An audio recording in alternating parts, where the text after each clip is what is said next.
La boucle est bouclée. Ce jeune farceur, le petit con de service, n'y voyez surtout pas un jugement, c'est très affectif. Arrivant en Formule 1 en 2019, avec autant de barbe qu'un bébé de 3 mois, il est désormais champion du monde. 16 ans après le triomphe de Jenson Button au volant de sa Brown GP, la Formule 1 retrouve un champion du monde. Humain.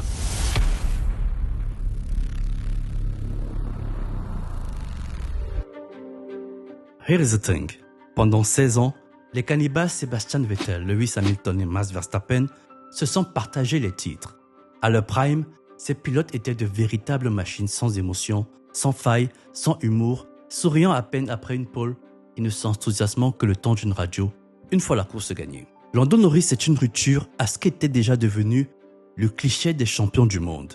Je vous propose de revenir avec moi sur le parcours de celui qui a fait briller de nouveau l'étoile McLaren après 17 ans de disette. La boucle est bouclée. Cette expression résume plutôt bien la situation. Ne trouvez-vous pas? Après le départ de Ron Dennis et l'arrivée de Zak Brown, pour redresser le bateau certes historique, mais surtout naufragé qu'est McLaren, un duo de pilotes viendra changer à tout jamais la trajectoire de la marque. Ce duo, c'est Lando Norris et Carlos Sainz. Le premier est le protégé du patron, une jeune pépite qui fait partie de la fameuse cuvée des rookies de 2019, accompagné de Albon et George Russell. Norris, c'est le futur, celui qui va porter le renouveau de l'écurie qui a troqué son gris argenté des grandes années pour l'orange papaye. De l'autre côté du garage, on a Sainz, qui n'avait pas encore l'aura qu'on lui connaît aujourd'hui. À cette époque, c'était surtout le fils de Carlos Sainz, champion de rallye. Ayant souffert de l'arrivée de Max dans le giron Red Bull, il a vagabondé chez Renault et pose ses valises chez McLaren, où il aidera l'équipe à aller dans le bon sens grâce à son intelligence au-dessus de la moyenne des amis. Petit tacle à ceux qui en doutent encore. Les planètes commencent à s'aligner. Le duo devient très copain, l'écurie progresse. Si bien qu'en 2020, McLaren prend la 3e place du constructeur. Mais il manque quelque chose pour définitivement valider le retour en forme des Oranges. Un truc qui leur manquait depuis 2012. Et puis, le grand jour arriva. La bataille destructrice entre Hamilton et Verstappen ouvre une brèche un 12 septembre 2021 à Monza. Un certain Daniel Ricciardo s'engouffre et offre la première victoire de McLaren depuis l'époque du Nokia et du BlackBerry. Ce fut la seule contribution de l'Australien au projet McLaren, puisqu'il sera inexistant avant et après ce Grand Prix de Monza. Mais ça, c'est un autre sujet. D'ailleurs, ce Grand Prix de Monza est un avant-goût des Papaya Rules, puisque Norris est juste derrière Ricciardo, avec plus de rythme, mais l'équipe lui interdit d'attaquer pour protéger la victoire et le doublé. Fun fact, McLaren sera la seule écurie à réaliser un doublé en 2021, alors que Red Bull et Mercedes sont de loin les plus performants. Mais la victoire ne suffit plus. L'appétit vient en mangeant, comme on le dit souvent. Un beignet en entraîne un autre. Désormais, McLaren rêve secrètement de titres. Et je ne parle pas du titre foncier de leur usine qu'ils ont vendu pour problèmes financiers. Non, je parle du titre pilote ou constructeur, d'un bien qui n'avait plus échappé à Red Bull et Mercedes depuis 2010. Ce rêve est fou, mais réalisable grâce à l'instauration du budget capé dès 2021. En effet, en proie à la banqueroute en 2020, McLaren n'était pas en mesure de mettre un demi-milliard par saison, comme certains. Limité à environ 150 millions de budget annuel, le credo des écuries qui fut autrefois « ce n'est pas qui veut, mais qui peut » devient « qui peut le plus avec le moins ».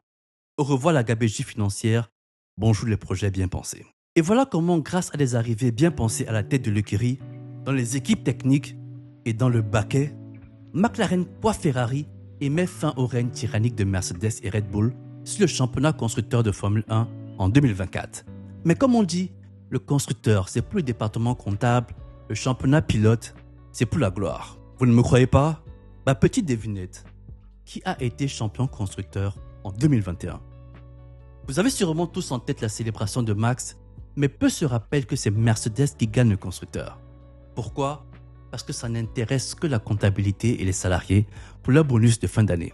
Si on récapitule, McLaren a désormais la voiture, mais ont-ils les pilotes pour gagner? C'était là toute la question qu'on se posait en entrant en 2025. À raison, car d'un côté, on a un Norris talentueux, rapide, mais fébrile mentalement.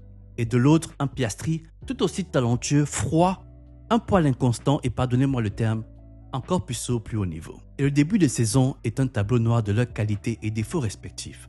Et ce, jusqu'à Zandvoort. Alors qu'on le voyait au fond du trou, victime d'une casse moteur et totalement dominé par Piastri, Norris va se libérer. Lui-même le dit, il a arrêté de se mettre une pression dingue. Pour ceux qui ne le savent pas, Norris a le complexe du second, de l'imposteur. Il ne se croit jamais à la hauteur, se dit que c'est normal que des gens soient plus forts que lui. En fait, c'est ce mec talentueux qu'on a tous connu à l'école, qui est toujours 3e ou 4e, qui a le potentiel de finir premier, mais qui ne s'en donne pas les moyens. Sauf que dans le cas de Norris, il n'est pas premier car il est convaincu qu'il n'est pas assez bon pour l'être. Après Zandvoort, Norris change son approche. Ce n'est plus qu'il se doit de faire la pole, mais il doit réaliser la meilleure qualif possible. Ce n'est plus qu'il doit faire un meilleur départ que ses concurrents, mais réaliser le meilleur départ possible. Ce n'est plus qu'il doit gagner la course, mais faire la meilleure course possible. Et si son excellent travail lui permet de faire la pole, réussir son départ et décrocher la victoire, alors soit. Mais si ce n'est pas suffisant, pas de regret tant qu'il a pris le maximum possible. Et les amis, ceci est une leçon de vie que Lando nous enseigne. Parfois battre l'autre et finir premier ne sera que la conséquence logique d'un travail acharné et optimisé. Il a totalement renversé le problème. Parce que je fais tout bien, je l'aurai. Alors qu'il est plus naturel de se dire, parce que je veux l'avoir, je dois travailler pour. Mais cette deuxième approche met davantage de pression sur soi. Et pour un Lando Norris, elle ne fonctionnait tout simplement pas. J'ai beaucoup suivi et lu des critiques sur Norris. Nous les premiers sur cette chaîne. Effectivement, on est loin des cannibales Hamilton, Verstappen, Schumacher, pour qui tuer et gagner était une seconde nature. Une évidence. Je parle bien à l'imparfait, surtout pour un pilote qui mérite une vidéo entière. Bref, ces gars-là semblaient programmés pour aligner des performances. Ce sont des monuments inatteignables, que l'on admire, que l'on envie, mais de très loin. À qui l'on ne peut s'identifier tant ils sont faits d'un bois différent. Norris, lui, est transparent sur ses faiblesses. Il ne s'en cache pas. Il en rigole. Il ne veut blesser personne pour atteindre son but. Lui-même l'a dit, il préfère ne jamais être champion que trahir ses principes. Certains y ont vu un manque criant d'ambition. Aujourd'hui, on peut y voir une grandeur d'âme. Car oui, il a réussi son pari en gagnant sans crasse ni guerre psychologique. Et voir un champion agir presque comme monsieur tout le monde, effectivement, ça ne fait pas rêver. Ça ne fascine pas, ça ne déchaîne pas les passions. Bref, c'est du Yahoo nature. Je peux prendre un verre avec Norris, je peux l'arrêter dans la rue, je peux même lui proposer une clope. Par contre, je suis sûr que je serais pétrifié à l'idée d'arrêter Max Verstappen dans la rue, tellement il inspire une bestialité inhumaine. Mais cela fait-il pour autant de Norris un mauvais champion? Non. Il a juste brisé des codes établis et c'est tout à son honneur. Et en termes de statistiques, 7 poles, 7 victoires et 75 podiums, je vous l'accorde, ce n'est pas extraordinaire. Mais ça reste très digne. Norris nous fait revenir à la normalité des stats d'un champion de Formule 1. Si on attend de lui qu'il signe la dizaine de poles, la douzaine de victoires et fasse 100% de podiums sur la saison, comme nous a habitué le 8e Max sur les 10 dernières années, alors c'est nous qui nous fourvoyons sur notre sport. Juger un champion par les performances de pilotes qui sont dans la discussion pour le titre de GOAT, c'est comme juger un album en le comparant à Thriller de Michael Jackson. On ne peut qu'être déçu. Et oui les amis, remettons du respect sur la saison de Lando Norris. Un lambda peut faire une pole par chance. Demandez à Magnussen de 2022. Un lambda peut faire un podium. Demandez à Stroll. Un lambda peut même se payer le luxe de rapporter une victoire par chance. Demandez à Maldonado en 2012. Mais on ne peut pas gagner un titre par chance.